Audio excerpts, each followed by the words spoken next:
방법에 대해 많은 걸 깨달은 상담 시간이 되셨나요? 이제 합리적인 자산관리 없이는 풍요로운 인생을 꿈꿀 수 없는 시대가 왔습니다. 거부는 하늘이 내리는 거지만 부자는 노력하면 된다는 말 들어보셨나요? 지금부터라도 꾸준한 공부와 체계적인 계획을 통해 위험을 줄이고 투자에 나선다면 여러분의 자산관리는 잘 닦인 고속도로를 쾌속 질주하게 될 겁니다. 그럼 지금부터 자산관리 안전운전을 시작해볼까요?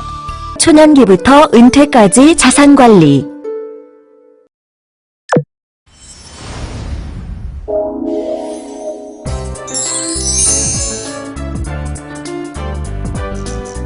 자산관리 상담실에 오신 여러분을 환영합니다.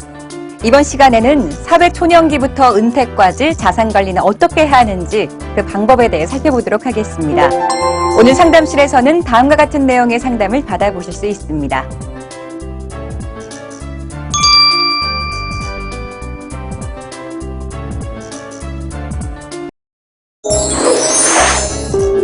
상담실 TV에서 자산관리 비법을 알려주는 전문 VJ 프로그램을 상영한다고 하네요. 리모컨을 클릭하세요.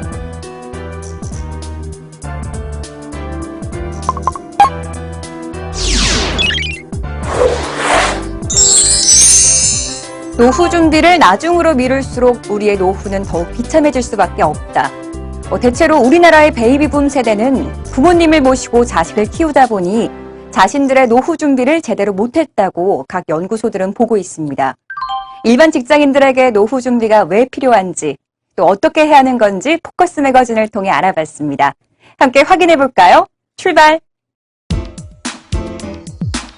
직장생활 15년차 이석중 씨. 이제 곧 퇴직인데 노후 준비를 하지 못해 혼자서 걱정이 태산입니다. 무슨 좋은 방법이 없을까요? 최근 실시한 한 조사에 따르면 가계 자산 중에 부동산 비율이 82%에 달하고 금융자산의 비중은 15%에 불과하다고 합니다. 은퇴 이후 추가 소득이 발생하지 않는 한 부족한 노후 자금을 충당하기 위해선 부동산을 처분할 수밖에 없는데, 문제는 부동산은 즉시 현금화할 수 없는 유동성이 떨어진다는 것이죠. 한 경제연구소에서 발표한 은퇴 준비 기간을 나타낸 표를 보면 은퇴 준비 기간이 점점 줄어드는 것을 확인할 수 있습니다. 결혼 정년기가 늦어지고 자녀들의 높은 학비를 지원하고 나면 자신의 노후 준비 기간은 짧아질 수밖에 없습니다. 대해서 생각해보지 않았죠. 하지만 요즘 50대 이상 중년들을 보면 노후 준비가 빠르면 빠를수록 좋다는 것을 알 수 있죠. 사회생활을 처음 시작하는 우리로선 노후 준비가 빠르면 빠를수록 유리하다는 사실을 쉽게 알 수 있죠. 지금 보시는 조사 결과에서 알 수 있듯이 은퇴 준비를 위해서 저축이나 재테크를 통한 준비는 상당수가 미흡한 수준이거나 못하고 있다고 대답해서 그 심각성이 대두되었습니다. 은퇴 후에 자녀 결혼 자금과 자녀들의 교육비 마련이 가장 큰 고민거리라고 하는데, 이것은 어느 정도 예상이 가능한 부분이라고 넘길 수도 있겠지만 점점 평균 수명이 길어지고 노후에 대한 고민과 준비가 심각한 사회 문제가 되고 있습니다. 전문가와의 상담으로 현재 자신에게 맞는 자산 관리를 통해 지금부터라도 철저히 준비해 나가야 할 것입니다. 행복한 미래를 위한 노후 준비, 그 필요성에 대해서 다시 한번 알 수 있는 시간이었습니다. 여러분은 어떠세요? 지금 준비하고 계신가요? 아니라고요? 그렇다면 지금 시작해보세요. 지금까지 포커스 매거진이었습니다.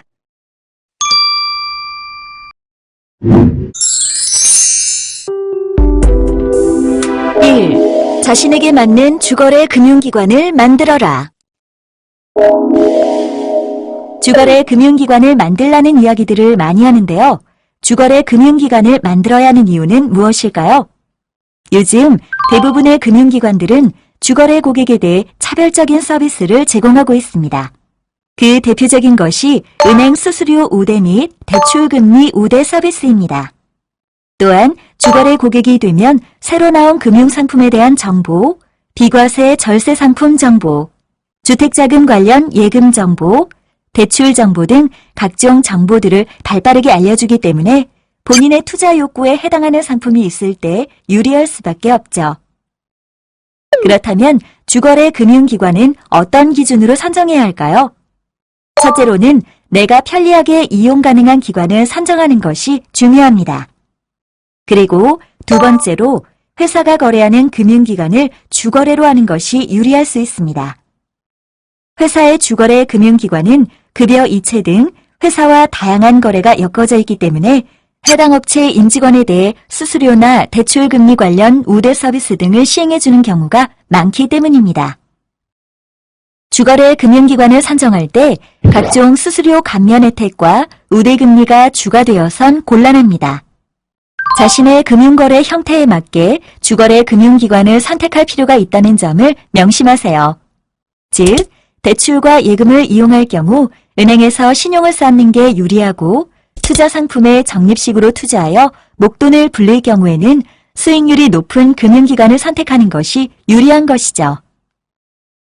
주거래 금융기관이 선정되면 우선 작은 것부터 시작합니다. 급여 이체 통장 지정은 기본, 그 외에 각종 공과금 이체, 인터넷 뱅킹, 신용카드 결제 통장 지정, 보험료 이체 지정 등을 통해 거래를 집중화하는 것이 좋습니다. 이렇게 해두면 이후 금융기관이 주거래 고객 등급을 선정할 때 가점을 적용받아 등급을 높이는 데 유리하다는 점 기억하세요.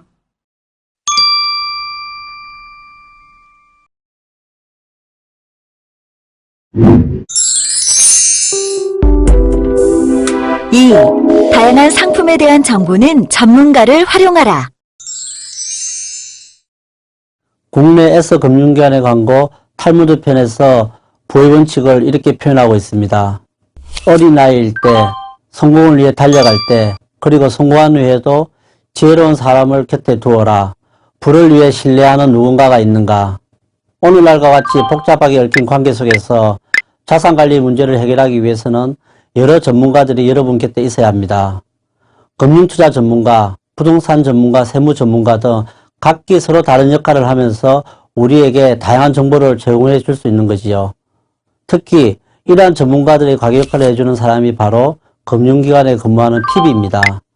주식과 채권, 다양하게 쏟아지는 금융상품, 세무, 부동산 등 전반적인 지식을 보유하면서 끊임없이 공부하는 유능한 PB와 가까이 거래를 하면서 많은 상품과 자산 관리에 관한 정보를 얻도록 노력하시기 바랍니다.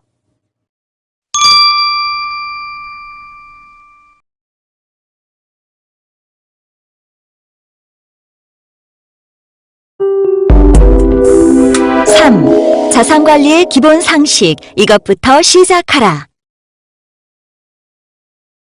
72법칙은 현재 수익률로 자산이 2배로 불어나는 데 걸리는 시간을 계산하는 데 사용됩니다. 예를 들어 은행에 연 4% 정기예금 1천만 원을 가입한다고 하면 원금 1천만 원이 2배로 되는 데 걸리는 시간은 72를 4로 나눈 시간, 즉 18년이 걸린다는 의미입니다. 기대 수익률이 높으면 높을수록 원금을 2배로 만드는데 시간이 단축된다는 의미이죠. 그렇지만 하이 리스크, 하이 리턴 원칙에 따라 그만큼 원금 손실 위험도 커지게 됩니다. 100-나이의 법칙은 투자자산과 안전자산을 어떻게 배분하느냐가 중요함을 말해줍니다. 이 법칙은 100에서 자신의 나이를 빼서 나온 값만큼은 수익성 위주의 투자자산에 투자하고 나머지는 안정성 위주의 자산에 배분하라는 의미입니다. 이는 나이가 젊을수록 실패를 하더라도 다시 회복할 수 있는 시간적 여유가 있기 때문에 위험을 감수한 자산 비중을 더 가져가야 함을 의미합니다.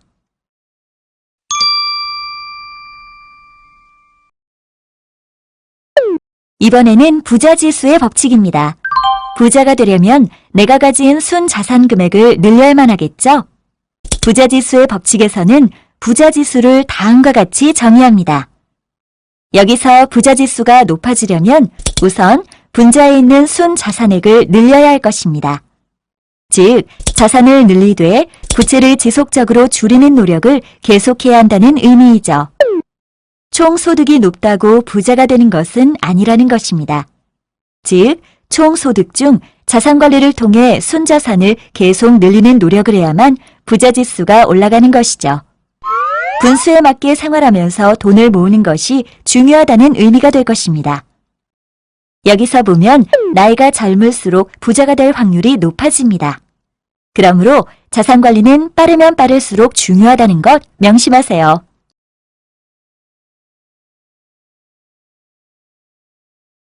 다양한 자산관리 방법. 연말정산 시 소득공제 가능 상품을 최대한 이용하라. 연말정산이란 1년 동안 급여에서 원천 징수한 근로소득세를 정산하여 많이 낸 세금은 돌려받고 적게 낸 세금은 더 징수하는 것을 말합니다. 그러므로 근로자들은 연말 총소득에서 비용에 해당하는 소득공제 항목을 최대한 이용하여 근로소득세를 절약하는 세테크가 필요합니다. 소득이 있는 곳에 반드시 세금 납부의 의무가 따르게 됩니다. 우리는 세무 전문가와 상담하여 세금을 절약할 수 있는 방법이 없는지를 꼼꼼히 체크해 나가는 것이 중요합니다.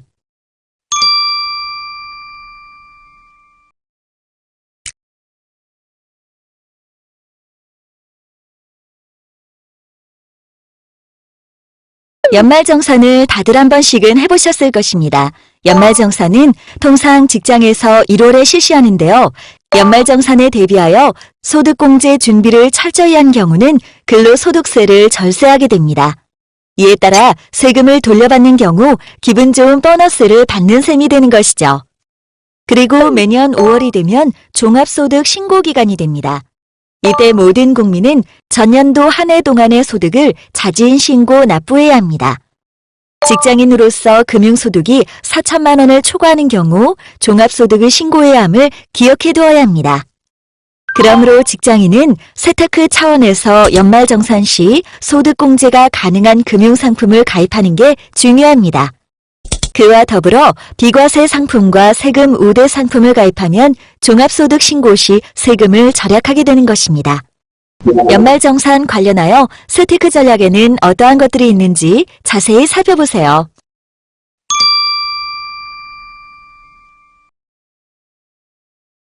자산관리 방법의 두 번째로 종잣돈 마련에 적립식 펀드를 활용하는 것입니다.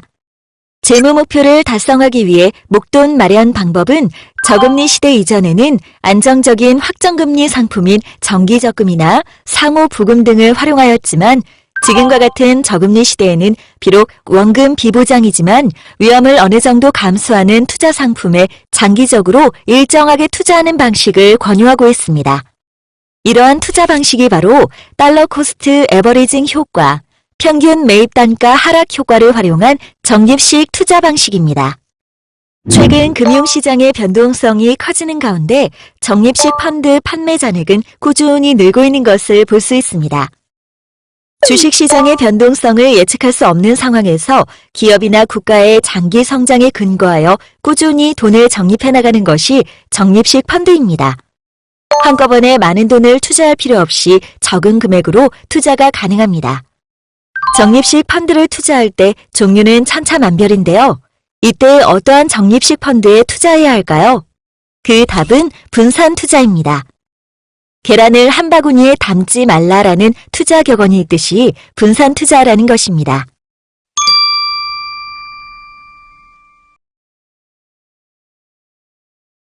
이처럼 노후 준비 자금은 장기적으로 준비하는 것입니다. 소득공제가 가능한 연금저축을 가입한 후 추가적인 은퇴자금 마련을 위해 활용하기 좋은 상품이 바로 변액연금보험입니다. 변액보험은 보험 기능과 투자 기능, 은행 기능이 통합된 보험 상품입니다. 사망 시에 사망보험금이 지급되고 보험료는 대부분 투자 상품에 투자되며 필요하면 해약 환급금의 50% 이상을 찾아 쓸 수 있는 특징을 가지고 있습니다. 변액연금보험은 연금 개시 시점에 원금 보장 기능이 있어 보장 기능이 없는 변액 유니버셜 보험과는 차이가 있습니다. 변액연금보험은 가입 시점에, 변액 유니버셜 보험은 연금 전환 시점에 경험 생명표가 적용되고 종신형 연금 수령액을 산정할 때도 경험 생명표가 적용하게 됩니다. 경험 생명표에는 2012년에 갱신되면서 최종 연령은 점차 올라가고 있는 추세입니다. 이처럼 변액연금보험은 가능한 한 빨리 가입하는 게 유리할 수 있습니다. 변액연금보험은 노후 준비를 위한 연금 마련의 중요한 수단이며 변액연금 투자 유형 중 주식형과 채권형의 과거 3년 수익률을 살펴보면 주식의 비중을 어느 정도 가져가면서 장기 투자하는 것이 수익률을 더 높일 수 있다는 것을 알 수 있습니다. 변액 유니버셜 보험은 원금 보장 기능이 없기 때문에 장기 투자는 기본이므로 변액 유니버셜 보험은 노후 준비를 위한 연금보다 자녀 교육 자금 등 장기간에 걸쳐 목적 자금을 마련할 때 유용하게 활용할 수 있을 것입니다.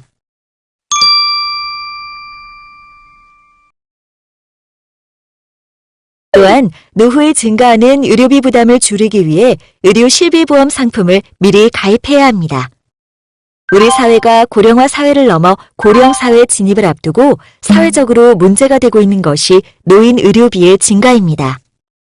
한국보건사회연구원 보고서에 따르면 남자는 64세, 여자는 66세 이후 평생 의료비의 절반을 사용한다는 것입니다. 우리는 이렇게 급격히 증가하는 의료비를 사전에 준비하는 게 중요합니다. 이 그림에서 보듯 GDP 대비 국민 의료비가 매년 증가하고 있는데 이에 따라 민간 의료비도 함께 증가함을 알 수 있습니다. 그만큼 의료비의 부담이 커져가고 있는 것입니다. 그렇다면 의료비 부담을 덜어주기 위해 적은 비용으로 최대한 효과를 거둘 수 있는 방법이 있다면 그것을 선택해야 할 일입니다. 그 방법 중에 하나가 의료 실비보험입니다. 의료 실비보험이란 실손 의료비를 보상하는 상품으로 병의원에서 입원, 통원, 약국에서 처방 조제 관련 실제로 지출한 의료비 중 본인 부담분과 비급여의 일정 부분을 보상하는 보험으로 종합형, 질병형, 상해형 등 6개 유형이 있습니다. 다음으로 의료 실비보험에 가입 시 고려해야 할 사항은 무엇일까요? 첫째는 보장기간입니다. 즉, 보장기간이 가능한 한 길게 가져가야 합니다. 최근 평균 수명 연장에 맞춰 100세 만기 의료 실비보험이 대부분으로 나이가 들수록 많은 질병에 노출될 위험이 크기 때문에 보장기간이 긴 상품을 선택해야 하는 것입니다.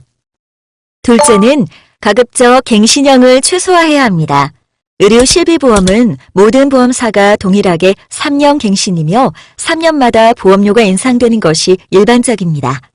그렇지만 암 진단비는 갱신형과 비갱신형이 있는데 암 진단비 특약의 손해율이 계속 상승하고 있기 때문에 가능하면 비갱신형으로 선택하는 게 바람직합니다. 마지막으로 특약을 잘 활용해야 합니다. 특약을 통해 부족한 보장을 커버하자는 것입니다. 예를 들면 의료 실비보험만으로 커버하지 못하는 암, 뇌졸중, 급성 심근경색 진단비 특약으로 보장을 받아두는 게 유리합니다. 보험협회 홈페이지에 들어가면 각 보험사의 의료 실비보험의 보험료를 비교 공시하도록 되어 있으므로 어느 보험사의 보험료가 싼지를 비교할 수 있습니다. 저렴한 보험료로 가입을 고려할 때 참고해서 살펴보는 것이 좋습니다.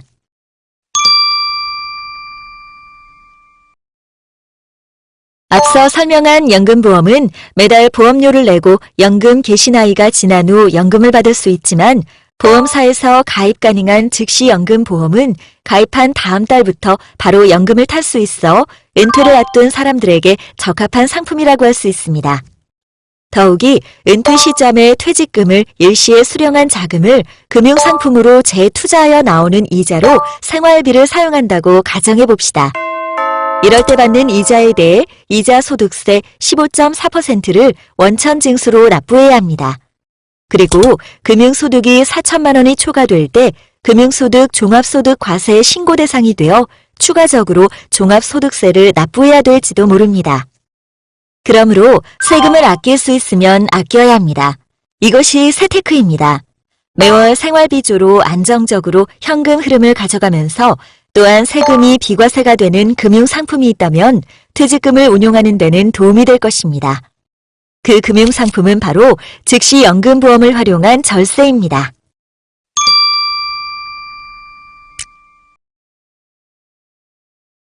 즉시 연금 보험 상품은 가입과 동시에 연금을 수령하는 저축성 상품으로 10년 이상 유지하면 연금 수령액에 대해 비과세 혜택을 받을 수 있습니다. 비과세이므로 당연히 금융소득 종합과세에선 제외되고 또한 건강보험료 산정 시 금융소득에서 제외되어 보험료 부담을 줄이는 효과를 거둘 수 있습니다. 즉시연금보험 연금 수령 방식을 종신연금형으로 계약자와 수익자를 부모, 피보험자를 자녀로 하면 계약자인 부모가 사망하더라도 자녀가 살아있는 동안 연금이 계속 지급되도록 설계가 가능합니다. 종신정기금 평가 방법은 기대 연명까지 받을 정기금을 현재 가치로 평가하는 방법을 말합니다. 이처럼 계약의 경우는 계약자가 사망으로 상속자에게 상속되는 연금 평가 금액은 피보험자의 기대 연명까지 받을 연금액을 연 6.5%로 할인하여 적용받게 됨으로써 일정 수준 상속세를 절감할 수 있습니다. 종신연금형으로 자녀를 피보험자로 공평하게 분산해 놓으면 상속재산의 일부를 미리 나누어주는 효과가 발생하여 향후 상속재산 분쟁의 소지를 줄이는 효과도 기대할 수 있습니다.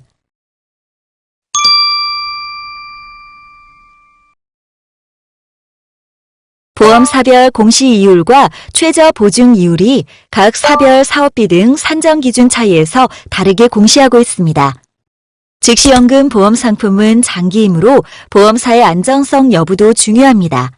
그리고 은행의 안정성은 BIS 자기자본 비율로 판정하듯 보험사는 지급 여력 비율로 안정성을 판정하게 됩니다. 2011년 3월 말 우리나라 생보사 지급 여력 비율이 280%로 자본 적정성은 양호한 걸로 나오고 있습니다. 즉시 연금보험의 연금 지급 방식은 종신형, 확정형, 상속형 세 가지가 있습니다. 종신형은 연금가입자가 죽을 때까지 연금을 지급받는 것으로 연금가입자가 오래 살수록 많은 연금을 받을 수 있다는 장점이 있지만 반대로 조기 사망할 경우 연금을 적게 받는다는 의미입니다. 종신형으로 연금이 개시되면 중간에 해약을 할 수 없으니 여유 있는 자금을 활용하여 죽을 때까지 안정적인 현금 흐름이 나오게 하기 위해 필요한 연금 수령 방법입니다. 확정형은 원금과 이자를 일정 기간 정해놓고 받는 형태를 말합니다. 연금 수령 기간이 정해져 있기 때문에 연금 가입자가 일찍 사망하더라도 손해보는 일은 없습니다. 다만 가입자가 연금 수령 기간을 초과하여 장수하는 경우 더 이상 수령할 연금이 없게 된다는 것입니다. 상속형은 일정 기간 매달 이자만 지급받다가 만기에 원금을 돌려받는 방식입니다. 원금 수령 기간 동안에 이자는 비과세로 수령하게 되므로 금융소득 종합과세 대상자인 경우 절세 효과를 볼 수 있습니다. 이와 같이 즉시 연금보험 상품은 은퇴 후 목돈을 운용하는 데 필요한 자산관리 수단임을 알아야 합니다. 최근 금융기관들이 월 이자 지급식 상품인 월 이자 지급식 펀드와 월 이자 지급식 ELS, ELF 등이 다양하게 출시하고 있습니다. 그러나 이러한 상품의 대부분은 비과세 상품이 아니며 상품에 따라 원금 비보장인 경우가 있으므로 금융 전문가와 상담하여 상품 내용을 꼼꼼히 체크한 후 가입해야 할 것입니다.